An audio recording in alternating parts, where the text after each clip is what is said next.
გორში კომბინატის დასახლებაში ერთმანეთს პოლიციისა და სასტრაფო დახმარების მანქანები შეეჯახა. ავტოსაგზაო შემთხვევაში მონაწილე სასტრაფო მანქანას მძიმე პაციენტი კლინიკაში გადაჰყავდა. ადგილზე მისულ თრიალეთის გადამღებ ჯგუფს განუმარტეს, რომ ავარიის შედეგად არავინ დაშავებულა, თუმცა მოგვიანებით გახდა ცნობილი, რომ მომხდარის გამო საჭირო გახდა სხვა ბრიგადის გამოძახება, რომლითაც პაციენტი 60 წელს გადაცილებული კაცი სამხედრო ჰოსპიტალში გადაიყვანეს, თუმცა ის კლინიკაში მიყვანამდე დაიღუპა.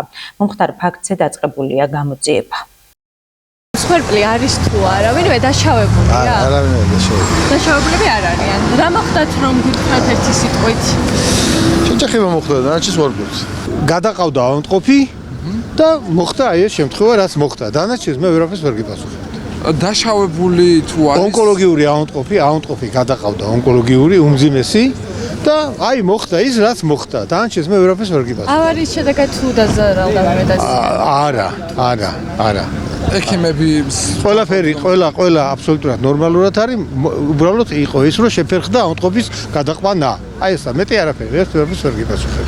სიმციმები ჩართული ჰქონდა, ანუ შესაბამის როგორც არის პროტოკოლით, როგორც ეკუთვნოდა ჩვენს სასტრაფოს, აი მაგ პროტოკოლიდან გამომდინარე ყველაფერი ისე იყო, როგორც საჭიროა.